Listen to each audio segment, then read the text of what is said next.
নমস্কার, আমি ভাস্বতী। খবর শুনছেন আপডেট বাংলা চ্যানেল থেকে। জানাবো পশ্চিমবঙ্গ, দেশ এবং বিদেশের বাছাই করা সব তাজা খবর। প্রতিদিনের সেরা খবরগুলি আপনার হাতের মুঠোয় পৌঁছে দিতে আমরা আছি সদা প্রস্তুত। শুরুতেই জানাবো সংবাদ শিরোনাম। কাগজ নেই, বাংলাদেশে পাঠানোর আতঙ্ক। শুনানির আগে অসুস্থ দুই সতীনের একজন। রেশন ব্যবস্থায় কড়া নজরদারি, এবার অ্যাপেই জমা পড়বে ডিস্ট্রিবিউটারদের গুদাম পরিদর্শনের রিপোর্ট। নদিয়ায় গাড়ি চুরি চক্রের সন্ধান, স্করপিও উদ্ধারের পর বড়সড় তদন্তে কল্যাণী থানার পুলিশ। অনিশ্চয়তার মধ্যেও আমাদের রিফর্ম এক্সপ্রেস ছুটছে, বললেন মোদি। প্রাপ্য চাকরি এবং সম্মান না পেলে লড়াই, মালদার রথবাড়িতে রাজন্না হালদারের হুঙ্কার। দ্বিতীয় দফায় প্রথম কিস্তি শুরু, নদিয়ার সগুনায় 589 পরিবারকে বাড়ি তৈরির ছাড়পত্র। নামেই বেটি বাঁচাও, মধ্যপ্রদেশের তরুণীকে শ্লীলতাহানির মারধর, বিজেপি নেতা তীব্র প্রতিবাদ তৃণমূলের। বিধানসভা ভোটে শূন্য অভিযানে সিপিএম এর সঙ্গী হতে নারাজ প্রদেশ কংগ্রেসের নেতৃত্ব। সেলফি তোলা মানেই প্রেম নয়, হুমায়ুন কবিরের সঙ্গে বৈঠক নিয়ে সেলিমের প্রতিক্রিয়া। বিমানের ব্ল্যাক বক্স উদ্ধার, তদন্তে নেমেছে এএআইবি। ফড়নবিশের চিঠির জবাব দিল কেন্দ্র। আইএনটিটিউসির মিছিলে স্বনির্ভর গোষ্ঠীর মহিলাদের ব্যবহার নিয়ে বিতর্ক, বিজেপির তীব্র সমালোচনা। তৃণমূলের গড়ে ধস, হরিরামপুরে বিজেপির পতাকা হাতে নিল একাধিক পরিবার। লক্ষ্য 2026, রাজ্যে আসছেন অমিত শাহ। ভোটের আগে নীরব প্রস্তুতি, সভা নয় বৈঠকই জোর। ছত্তিশগড়ের নিরাপত্তা বাহিনীর গুলিতে ঝাঁঝরা দুই মাওবাদী, জঙ্গল জুড়ে জারি মাও দমন অভিযান। বিহারে মহিলা স্বরোজগার প্রকল্পের সাহায্য 10,000 থেকে বেড়ে 2 লক্ষ টাকা, ঘোষণা নীতিশের। মাসে 1.5 লক্ষ টাকা কার পকেটে যায়, নাজিরাবাদের মৃত্যুর জন্য দায়ী পুলিশ আর চোরেরা, বিস্ফোরক শুভেন্দু। এসআইআর কাজের চাপ কমাতে 3 আধিকারিকের বদলি, কমিশনের চিঠির উত্তর দিল নবান্ন। যৌতুকগৃহ গোডাউনের ভাড়া থেকে বিধায়কের ঘরে ঢুকত টাকা, আনন্দপুর কাণ্ডে বিস্ফোরক শুভেন্দু। গোয়ালঘরে গুতোগুতি, দিলীপের সভার পর উত্তরপাড়ায় বিজেপির গোষ্ঠীদ্বন্দ্ব নিয়ে খোঁচা তৃণমূলের। ধর্মনিরপেক্ষ দলগুলিকে এক হতে হবে, সেলিম হুমায়ুনের বৈঠক নিয়ে কি বার্তা দিতে চাইলেন নওশাদ। কলকাতা জুড়ে যৌতুকগৃহ তৈরি হয়েছে, নাজিরাবাদে গিয়ে বললেন শুভেন্দু। পঞ্চায়েত সেখানেই বন্ধ লক্ষ্মীর ভান্ডার, রিপোর্ট চাইল হাইকোর্ট। কাজের চাপ, এসআইআর প্রক্রিয়ার মাঝেই 3 আইএএস বদলি, কমিশনের প্রশ্নের জবাব দিল নবান্ন। বনগাঁয় মিমি চক্রবর্তীকে হেনস্থার অভিযোগ, গ্রেপ্তার অনুষ্ঠানের মূল উদ্যোক্তা।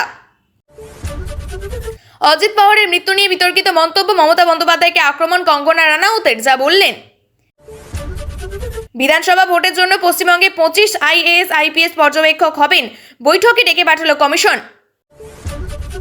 টি-20 বিশ্বকাপে গম্ভীরের অগ্নি পরীক্ষা, জল্পনার মাঝে মুখ খুললেন বোর্ড সচিব। বিজেপির অনুষ্ঠানে হেনস্থা শিল্পীদের, সোশ্যাল মিডিয়ায় লাইভে ক্ষোভ উগড়ে দিলেন 5 ফোড়ন। মথুরাপুরে আইএসএফ এবং সিপিএম এ ভাঙন, তৃণমূলে যোগ দিলেন 2 দলের প্রচুর কর্মী। স্বামী থেকেও ধনী সুনেত্রা পাওয়ারের মোট সম্পদের পরিমাণ জানুন, রইল সোনাদানার সম্ভারও। মাঝগঙ্গায় মাঝি সেজে জাল বিছিয়েছিল পুলিশ, মালদহে প্রচুর পিস্তল, কার্তুজ সহ গ্রেপ্তার পাচারকারী। বাড়ি থেকে মাত্র 10 কিলোমিটার, এখনো আসতে পারলেন না মমতা, নাজিরাবাদে দাঁড়িয়ে আক্রমণ শুভেন্দুর। স্ক্রিনিং কমিটির বৈঠকে 2 সুপারস্টারের তরজা, অপমানিত প্রসেনজিৎ। আপনাদের কাছে একটা অনুরোধ রইল, আমরা প্রতিদিন চেষ্টা করি আপনাদের জন্য সঠিক, সংক্ষিপ্ত এবং নিরপেক্ষ খবর পৌঁছে দিতে। আমাদের এই ছোট্ট চেষ্টাকে যদি আপনার ভালো লাগে, তাহলে দয়া করে লাইক দিয়ে পাশে থাকার বার্তা দিন। আপনাদের একটা লাইকই আমাদের আগামী দিনের অনুপ্রেরণা। এতক্ষণ শুনছিলেন সংবাদ শিরোনাম, এবার জানাবো বিস্তারিত খবরগুলি। স্বামী হাত ছাড়তেই কোনো ক্রমে সবজি বিক্রি করে পেট চালাতেন, তাতেই কোনোভাবে হয়ে যাচ্ছিল দিন গুজরান। কিন্তু এসআইআর শুরু হতেই তাল কাটলো। উপযুক্ত শংসাপত্র না থাকায় বাংলাদেশে পাঠিয়ে দেওয়ার আতঙ্কে অসুস্থ হয়ে পড়লেন এক মহিলা। ঘটনাটি ঘটেছে কোচবিহারের হলদিবাড়ি ব্লকের দক্ষিণ বড় হলদিবাড়ি গ্রাম পঞ্চায়েত এলাকায়। বৃহস্পতিবার ওই মহিলাকে মেখলিগঞ্জ মহকুমা হাসপাতালে ভর্তি করা হয়েছে। স্থানীয় সূত্রে খবর, দক্ষিণ বড় হলদিবাড়ি বাসিন্দা সৌরভ আলীর 2 স্ত্রী। কাকতালীয়ভাবে দুজনেরই নাম আনোয়ারা খাতুন। প্রথমে 2 স্ত্রীকে নিয়ে সংসার করলেও কিছুদিনের মধ্যে শুরু হয়ে যায় অশান্তি। অভিযোগ, অশান্তির মাঝে বড় বউকে পরিত্যাগ করে ছোট বউকে নিয়ে আলাদা সংসার পাতেন সৌরভ। বর্তমানে স্বামী পরিত্যক্তা বড় আনোয়ারা খাতুন সবজি বিক্রি করে কোনো মতে সংসার চালাচ্ছেন। পরিবারের সদস্যরা বলছেন, সব ঠিক থাকলেও আনোয়ারা চিন্তা বাড়াতে থাকে এসআইআর শুরু হতেই। কিন্তু তার কাছে জমি বা জন্মের শংসাপত্রের মতো কোনো গুরুত্বপূর্ণ নথি নেই। এই আবহে শুনানির ডাক আসতেই দুশ্চিন্তা ক্রমেই বাড়তে থাকে তার। স্থানীয় বাসিন্দারা বলছেন, কাগজ না দেখতে পারলে তাকে বাংলাদেশে পাঠিয়ে দেওয়া হবে। এই ভয়ে মানসিকভাবে ভেঙে পড়েন তিনি। স্থানীয় বাসিন্দারা দ্রুত তাকে উদ্ধার করে প্রথমে হলদিবাড়ি গ্রামীণ হাসপাতালে নিয়ে যান। সেখানে অবস্থার অবনতি হলে চিকিৎসকরা তাকে মেখলিগঞ্জ মহকুমা হাসপাতালে স্থানান্তরিত করেন। ভাইপো নাজরুল হক বলছেন, ওনার স্বামীর দুটো বিয়ে, কিন্তু দুই স্ত্রীর একই নাম। এখন এনার নামে নোটিশ আসতেই অসুস্থ হয়ে পড়েন। বিডিও অফিসে আসার সময়ই এই কাণ্ড। রাজ্যে রেশন বন্টন ব্যবস্থার উপর নজরদারি আরও জোরদার করতে খাদ্য দপ্তর রেশন ডিস্ট্রিবিউটারদের গুদাম পরিদর্শনের জন্য অ্যাপ ভিত্তিক ব্যবস্থা চালু করেছে। এজন্য খাদ্যসাথী আমার রেশন মোবাইল অ্যাপে নতুন একটি সুবিধা যুক্ত হয়েছে, যার মাধ্যমে ডিস্ট্রিবিউটার গুদামের পরিদর্শন রিপোর্ট সরাসরি স্মার্টফোন থেকে আপলোড করা যাবে। খাদ্য দপ্তর সূত্রে জানা গিয়েছে, এই নতুন ব্যবস্থায় পরিদর্শন প্রক্রিয়া আরও দ্রুত, কার্যকর এবং ব্যবহার বান্ধব হবে। এতদিন দপ্তরের আধিকারিকরা রেশন দোকানে পরিদর্শনের রিপোর্ট ওয়েব পোর্টালের মাধ্যমে জমা দিতেন। নতুন অ্যাপ ভিত্তিক সংস্থায় নজরদারি আরও মজবুত হবে বলে মনে করা হচ্ছে। খাদ্য দপ্তর জানিয়েছে, নজরদারি ব্যবস্থাকে শক্তিশালী করতে আগেও একাধিক নির্দেশিকা জারি করা হয়েছে। সম্প্রতি দপ্তর বিশেষ এবং যাচাইমূলক পরিদর্শনের নির্দেশ দেওয়া হয়েছে। উদ্দেশ্য, পাবলিক ডিস্ট্রিবিউশন সিস্টেমের সঙ্গে যুক্ত ডিস্ট্রিবিউটারকে সমানভাবে পরিদর্শনের আওতায় আনা এবং নিয়মিত পরিদর্শনের মান যাচাই করা।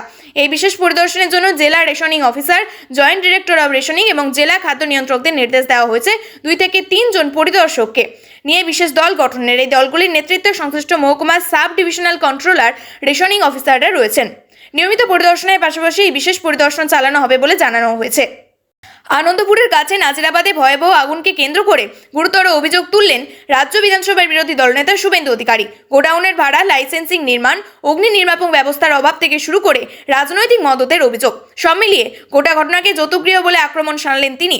আদালতের অনুমতি নিয়ে ঘটনাস্থলে যাওয়ার আগে প্রশাসনের ভূমিকা নিয়ে প্রশ্ন তুলেছেন শুভেন্দু। গোডাউনের ভাড়া এবং বিধায়কদের নাম তুলে অভিযোগ শুভেন্দুর।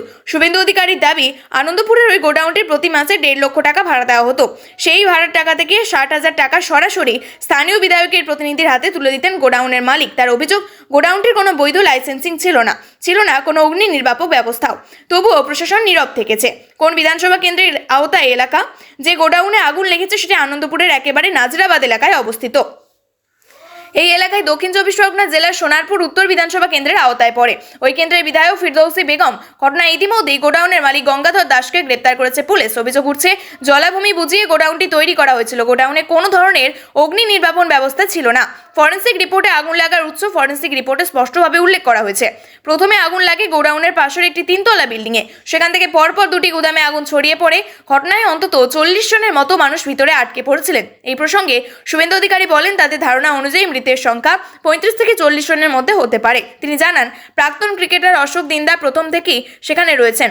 নিহতদের অধিকাংশ মেদিনীপুরের বাসিন্দা বলে দাবি করেন শুভেন্দু। তিনি বলেন, তার যথাসাধ্য ক্ষতিগ্রস্ত পরিবারগুলির পাশে থাকার চেষ্টা করছেন। সিঙ্গুরে মুখ্যমন্ত্রী মমতা বন্দ্যোপাধ্যায়ের সবার পাল্টা দিতে গিয়ে গোষ্ঠীদ্বন্দ্বের আঁচ গায়ে লাগলো দিলীপ ঘোষের। বুধবার উত্তরপাড়ার মাখলা মণ্ডলে রাজ্য বিজেপির প্রাক্তন সভাপতির সবার পরই 2 গোষ্ঠী নিজেদের মধ্যে সংঘর্ষে জড়িয়ে পড়ল। আহত হয়েছেন বেশ কয়েকজন। ঘটনাকে গোয়ালঘরে গুঁতোগুঁতি বলে কটাক্ষ করেছে স্থানীয় তৃণমূল নেতৃত্ব। এদিন এই নিয়ে দিলীপ ঘোষ অবশ্য দায়সারা প্রতিক্রিয়া দিয়ে জানান, অশান্তির কথা তার জানা ছিল না। স্থানীয় নেতৃত্বকে এই ব্যাপারে খোঁজ নেওয়ার কথা জানিয়েছেন। বুধবার দুপুরে সিঙ্গুরে সভা করে গিয়েছেন মুখ্যমন্ত্রী। আর সন্ধ্যায় উত্তরপাড়া মাখলা মণ্ডল এলাকায় ছিল দিলীপ ঘোষের দলীয় সভা। সেখানে কর্মীদের উদ্দেশ্যে তৃণমূল বিরোধী বার্তা শোনা গিয়েছিল তার গলায়। এরপর দিলীপ ঘোষ এলাকা ছাড়তেই দলের 2 গোষ্ঠী নিজেদের মধ্যে মারামারিতে জড়িয়ে পড়ে। অভিযোগ, দিলীপ ঘোষের সভা থেকে বেরিয়ে আসা মাখলা মণ্ডল অফিসের ভিতরে মণ্ডল সভাপতি গৌতম মাঝির উপর চড়া হন বিজেপির হুগলি শ্রীরামপুর সাংগঠনিক জেলা সভাপতি সুমন ঘোষের অনুগামীরা। বুদ্ধদেব রায়চৌধুরী, অশোক রুদ্র, পার্থ দাস, সুভাষিস ঘোষ, জয় রং, বিনোদ পাসওয়ান, বিনোদ সাউ, প্রতাপ কুণ্ডু সহ আরও বেশ কয়েকজনের বিরুদ্ধে অভিযোগ ওঠে। রিভলভার, বাট, ইট, বাঁশ দিয়ে মারধর করা হয় মণ্ডল সভাপতি গৌতম মাঝি সহ অরূপ দে, তাপস দে, রাজীব দেবনাথকে। আহত বিজেপি নেতার কর্মীরা উত্তরপাড়া স্টেট জেনারেল হাসপাতালে প্রাথমিক চিকিৎসা করিয়ে উত্তরপাড়া থানায় অভিযোগ দায়ের করেন। মণ্ডল সভাপতি গৌতম মাঝির আঘাত গুরুতর থাকায় তাকে একটি বেসরকারি নার্সিংহোমে ভর্তি করা হয়। হুমায়ুন সেলিমের জোট বৈঠক নিয়ে সর্বত্র চর্চা। শূন্যের গেরো কাটাতে ধর্মনিরপেক্ষ বামেরা বাবরি নামে ভোট চাওয়া হুমায়ুন কবিরের হাত ধরে দলের ক্ষতি বলে মনে করা হচ্ছে। এই ইস্যুতে এবার মুখ খুললেন ভাঙড়ের বিধায়ক তথা আইএসএম নেতা নওশাদ সিদ্দিকী। ইঙ্গিতে বুঝিয়ে দিলেন, শুধুমাত্র ধর্মনিরপেক্ষ দলগুলিকে একজোট হতে হবে। 2021 সালের বিধানসভা নির্বাচনে বামেদের হাতে ধরেছিল নওশাদের আইএসএফ। তাতে বামেদের ভাগ্য শিখেই না ছিঁড়লেও লাভবান হয়েছিল নওশাদের দল। ভাঙড় আসনে তৃণমূলকে পিছনে ফেলে জিতেছিল আইএসএফ। আসন্ন বিধানসভা নির্বাচনে বামেদের সঙ্গে হাত মিলিয়ে লড়তে চাইছেন নওশাদ। ইতিমধ্যে একাধিকবার আলিমুদ্দিনে গিয়ে জোট বৈঠক সেরেছেন তিনি, কিন্তু তা ফলপ্রসূ হয়েছে এমন তথ্য নেই। আদেও বাম আইএসএফ জোট হবে কিনা তা স্পষ্ট নয়। এসবের মাঝে বুধবার রাতে কলকাতার একটি হোটেলে জনতা উন্নয়ন পার্টির প্রতিষ্ঠাতা হুমায়ুন কবিরের সঙ্গে বৈঠক করেন তৃণমূলের রাজ্য সম্পাদক মোহাম্মদ সেলিম। সেখানে বামেদের পাশাপাশি আইএসএফ এর সঙ্গে জোটের প্রস্তাব দিয়েছেন হুমায়ুন। এই বৈঠক যে মোটেই ভালোভাবে নেননি তা বুঝিয়ে দিচ্ছেন নওশাদ। এ প্রসঙ্গে তিনি বলেন, 26-এর বিধানসভা নির্বাচনে তৃণমূল এবং বিজেপিকে হারানোটাই মূল লক্ষ্য। তাদের জন্য যত ধর্মনিরপেক্ষ দল রয়েছে তাদের একজোট হতে হবে, কিন্তু কে কার সঙ্গে জোট করবে বা বৈঠক করবে তার আমি ঠিক করে দিতে পারি না। অর্থাৎ ধর্মনিরপেক্ষ দলগুলির সঙ্গে সাম্প্রদায়িক হুমায়ুনের জোট যে কার্যত অসম্ভব তা সরাসরি না বললেও আচরণে স্পষ্ট করে দিয়েছেন। প্রসঙ্গত, ভোট বৈতরণী পার করতে সাম্প্রদায়িক জনতা উন্নয়ন পার্টির সঙ্গে জোট বাঁধলেও তা বামেদের জন্য হিতে বিপরীত হতে পারে বলে মনে করছেন অনেকে। এসআইআর ইস্যুতে বঙ্গে পারদ চড়ছে ক্রমশই। তার সঙ্গে জেলায় জেলায় শাসক থেকে বিরোধী সকলেই যাচ্ছেন ভোটের প্রচার সারছেন। গতকাল মুখ্যমন্ত্রীর সভা ছিল সিঙ্গুরে। সেখান থেকে দুটি নয়া প্রকল্পের শিল্প তৈরির কথা ঘোষণা করেছেন তিনি। পাশাপাশি বঙ্গে আবার এসেছিলেন বিজেপির সর্বভারতীয় সভাপতি নীতিন নবীন। সেখান থেকে তিনি এক হাত নেন তৃণমূলকে। অপরদিকে শূন্য সিপিএম কি এবার নতুন জোট করবে? তৃণমূল থেকে সাসপেন্ড হওয়া হুমায়ুন কবিরের দলের সঙ্গে মিলছে না লক্ষ্মীর ভান্ডারের টাকা। সরকারি প্রকল্প থেকে বঞ্চিত পূর্ব মেদিনীপুরের ময়নায় প্রায় 7,000 মহিলা। 1 মাস বা 2 মাস নয়, একেবারে 5 মাস। আর সেই অভিযোগের জল এবার গড়ালো কলকাতা হাইকোর্টে। সম্প্রতি এই মর্মে দায়ের হয়েছিল জনস্বার্থ মামলা, যার শুনানি ছিল বৃহস্পতিবার। শুনানি পর্বে 2 সপ্তাহের মধ্যে রাজ্যের কাছে এই অভিযোগ ঘিরে রিপোর্ট তলব করল হাইকোর্টের প্রধান বিচারপতি সুজয় পাল এবং বিচারপতি পার্থসারথী সেনের ডিভিশন বেঞ্চ। পাশাপাশি মামলার কারণে যেন টাকা বন্ধ না থাকে সেই নিয়ে স্পষ্ট নির্দেশ দিয়েছেন প্রধান বিচারপতির নেতৃত্বাধীন বেঞ্চ। এদিন শুনানিতে উপস্থিত মামলাকারীর পক্ষের আইনজীবী বিল্লোদ্দল ভট্টাচার্য এজলাসে বলেন, গত সেপ্টেম্বর মাস থেকে ময়না বিধানসভার অন্তর্গত বাগচা গ্রাম পঞ্চায়েতে লক্ষ্মীর ভান্ডারের টাকা বন্ধ হয়েছে। এজলাসে তাদের পক্ষে সওয়াল জানান, ব্যাংকের মাধ্যমে ভাতা প্রতি মাসে উপভোক্তাদের কাছে পৌঁছে যায়। সবাই পেয়েছে, শুধু এই গ্রাম পঞ্চায়েতের মহিলারা পাচ্ছেন না। এই বঞ্চনার অভিযোগ নিয়ে রাজ্য সরকার যে অবগত তা এজলাসে জানিয়ে সরকারের পক্ষের আইনজীবী অমল সেন। এদিন তিনি বলেন, নারী এবং শিশু কল্যাণ দপ্তর এই টাকা দিয়ে থাকে। সেখানে কিছু অভিযোগ জমা পড়েছে। ভোটার তালিকার বিশেষ নিবিড় সংশোধনের কাজ চলছে, আর তার মাঝে 3 আইএএস অফিসারকে বদলি করা হলো নবান্নের কাছে। জবাব দিয়ে চেয়েছিল নির্বাচন কমিশন। বৃহস্পতিবার তার জবাব দিল নবান্ন। জবাবে চিঠিতে রাজ্য সরকারের তরফে জানানো হয় তাদের উপর প্রচুর কাজের চাপ ছিল, সেই চাপ কমাতে তাদের বদলির সিদ্ধান্ত নেওয়া হয়েছে। রাজ্যের মুখ্য নির্বাচনী আধিকারিক মনোজ আগরওয়ালকে চিঠিতে এই জবাব দিয়েছে নবান্ন। চিঠিতে এই আবেদনও জানানো হয়েছে রাজ্যের এই সিদ্ধান্তে শিলমোহর দেওয়া হোক। এসআইআর আবহে মসৃণভাবে কাজ এগিয়ে নিয়ে যাওয়ার লক্ষ্যে নির্বাচন কমিশনের নির্দেশ ছিল এই কাজে জড়িত কোনো সরকার আধিকারিককে কমিশনের নির্দেশ ছাড়া বদলি করা যাবে না। কিন্তু গত ডিসেম্বর এবছর জানুয়ারি মাসে দফায় দফায় 3 জন আইএএস কে বদলি করে রাজ্য সরকার। তারা হলেন উত্তর এবং দক্ষিণ দিনাজপুরের দায়িত্বপ্রাপ্ত অশ্বিনী কুমার যাদব, উত্তর 24 পরগনা কলকাতা উত্তরের রণধীর কুমার এবং পূর্ব পশ্চিম বর্ধমান বীরভূমে স্মিতা পান্ডে। এরা সকলেই ইয়ারও হিসাবে কাজ করেছিলেন। তারা হলেন উত্তর দক্ষিণ দিনাজপুরের দায়িত্বপ্রাপ্ত অশ্বিনী কুমার যাদব। অন্যদিকে কমিশনের অভিযোগ, এই 3 জনকে অন্যত্র বদলির ক্ষেত্রে কোনো রকম অনুমোদন দেয়নি রাজ্য সরকার। কেন কমিশনের নির্দেশ অমান্য করে এই বদলি, তার জবাব দিয়ে চেয়ে নবান্নকে চিঠি পাঠানো হয়েছিল। সোশ্যাল মিডিয়ায় এই ঘটনা নিয়ে বিস্তারিত পোস্ট করেছিলেন অভিনেত্রী মিমি চক্রবর্তী। তার অভিযোগ ছিল অনুষ্ঠান করতে গিয়ে হেনস্থার শিকার হয়েছেন তিনি। সেই কারণে সোশ্যাল মিডিয়ায় বিস্তারিত একটি পোস্ট করেছিলেন অভিনেত্রী। জানিয়েছিলেন তিনি এই বিষয়টি নিয়ে আইনের সাহায্য নেবেন। এই ঘটনার পরে সোশ্যাল মিডিয়ায় মিমি চক্রবর্তী লিখেছেন, আমরা যখন দেশ জুড়ে প্রজাতন্ত্র দিবস উদযাপন করছি, আমরা যখন স্বাধীনতা আর সাম্য নিয়ে কথা বলছি, কিন্তু সেই সময় দাঁড়িয়ে একজন মহিলা শিল্পীর সম্মান সম্ভ্রমকে খুব সহজেই নত করা যায়।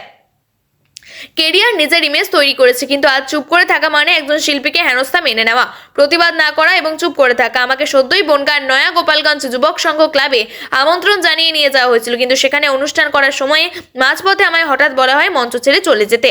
আমাকে আগে থেকে এই বিষয়ে একেবারে কিছু বলা হয়নি। হঠাৎ একেবারে দর্শকদের সামনে আমাকে এসে বলা হয় মঞ্চ ছেড়ে বেরিয়ে যেতে। মিমি আরো বলেন, দর্শক আসনে অনেক মানুষ ছিলেন যারা আমার সঙ্গে একবার দেখা করার জন্য দীর্ঘক্ষণ অপেক্ষায় ছিলেন। অনেক মানুষ অপেক্ষা করছিলেন একটা ছবি তুলবেন বলে আমার সঙ্গে, কিন্তু আমি মঞ্চ ছেড়ে বেরিয়ে যেতে বাধ্য হই। এখানে শেষ নয়, মাইক্রোফোনে সমস্ত দর্শকদের সামনে আমার সম্পর্কে আপত্তিকর এবং অপমানজনক সমস্ত মন্তব্য করা হয়। এটা শুধু অপমানজনক নয়, জনসমক্ষে আমার মানহানি। যদিও আমি নিয়ম মেনে একটা কথা না বলে মঞ্চ ছেড়ে বেরিয়ে যাই, তবে আমি এই বিষয়টা নিয়ে আইনত ব্যবস্থা নিচ্ছি। আর যদি চুপ করে থাকি তাহলে এই ঘটনা আবার আগামীকালে ঘটবে। মঞ্চে একজন শিল্পীর সম্মানকে কখনোই আলোচনা সাপেক্ষ নয়। যেহেতু এই বিষয়টা নিয়ে আইনি ব্যবস্থা নেওয়া হয়েছে, সেই কারণে আমি এর বেশি এই বিষয়টা নিয়ে কোনো মন্তব্য করতে চাইছি না। বিমান দুর্ঘটনায় মারা গিয়েছেন মহারাষ্ট্রের উপমুখ্যমন্ত্রী অজিত পাওয়ার। তার মৃত্যুতে নিরপেক্ষ তদন্তের দাবি জানাতে গিয়ে বিতর্ক উস্কে দিয়েছেন পশ্চিমবঙ্গের মুখ্যমন্ত্রী মমতা বন্দ্যোপাধ্যায়। সেই নিয়ে এবার মমতাকে তীব্র আক্রমণ বলিউড অভিনেত্রী তথা বিজেপি সাংসদ কঙ্গনা রাওয়াতের। অজিতের মৃত্যু নিয়ে এই মন্তব্য করেন মমতা, তাতে তীব্র প্রতিক্রিয়া জানিয়েছেন কঙ্গনা। সংসদ ভবন চত্বরে সংবাদ মাধ্যমের মুখোমুখি হয়ে এই দুর্ঘটনা, আমরা সকলে স্তম্ভিত, সংসদে সকলের মুখে একটাই আলোচনা, সকলেই হেলিকপ্টারে চেপে যাত্রা করেন, আমরাও করি, তাই এই সময় দাঁড়িয়ে এই ধরনের নিম্ন রুচিকর মন্তব্য, ওর একটু সংযমী হওয়া উচিত। বুধবার বারামতিতে সভা করতে যাওয়ার সময় ভেঙে পড়ে অজিতের বিমান, সেই নিয়ে দুঃখ প্রকাশ করলেও গোটা ঘটনা নিয়ে সন্দেহ উস্কে দেন মমতা। সুপ্রিম কোর্টের তদারকিতে নিরপেক্ষ তদন্তের দাবি করেন মমতা। দেশের তদন্তকারী সংস্থাগুলির নিরপেক্ষতা নিয়ে প্রশ্ন তোলেন তিনি। সোশ্যাল মিডিয়ায় দীর্ঘ পোস্টে মমতা লেখেন, এই দেশের রাজনৈতিক নেতারা আর সুরক্ষিত নন, সাধারণ মানুষের কথা তো বাদই দিন। সংবাদ সংস্থা সূত্রে যে ভিডিও পোস্ট করা হয়েছে তাতে মমতাকে বলতে শোনা যায়, দুদিন আগে আমি জানতে পারি যে বিজেপির হাত ছাড়তে চান বলে মন্তব্য করেছিলেন অজিত পাওয়ার, তারপরেই এই ঘটনা। আমরা শুধু সুপ্রিম কোর্টকে বিশ্বাস করি, অন্য কোনো সংস্থাকে নয়। মমতার এই মন্তব্যের প্রতিক্রিয়া জানিয়েছেন কঙ্গনা। বুধবার বিমান দুর্ঘটনায় অজিত এবং তার 4 জনের মৃত্যু হয়েছে। বারামতিতে অবতরণের সময় দৃশ্যমান কম থাকায় বিমানটি ভেঙে পড়ে বলে উঠে এসেছে প্রাথমিক তদন্তে। ভেঙে পড়ার পর দাউ দাউ করে আগুন জ্বলেছে ওই বিমানটিতে। মহারাষ্ট্রের অন্যতম প্রভাবশালী এবং বিতর্কিত রাজনীতিক হিসেবে পরিচিত ছিলেন অজিত। কাকা শরদ পাওয়ারের দল ভাঙিয়ে বিজেপির সঙ্গে জোট গড়া হোক বা সাম্প্রতিক পৌরসভা নির্বাচনে বিজেপির নেতৃত্বাধীন ভোটের হাত ছেড়ে আবারও কাকার সঙ্গে হাত মেলানো, লাগাতার খবরের শিরোনামে উঠে আসছিলেন অজিত। প্রচারে বেরিয়ে জানান যে বিজেপি তার বিরুদ্ধে 70,000 কোটি টাকা দুর্নীতির অভিযোগ তুলেছে। আজ তার সঙ্গে জোট সরকারে রয়েছেন তিনি, উপমুখ্যমন্ত্রী পদেও রয়েছেন। জোট সরকারের মতবিরোধের খবরও সামনে আসছিল, তবে অজিতের মৃত্যুতে এই মুহূর্তে শোক স্তব্ধ সকলে।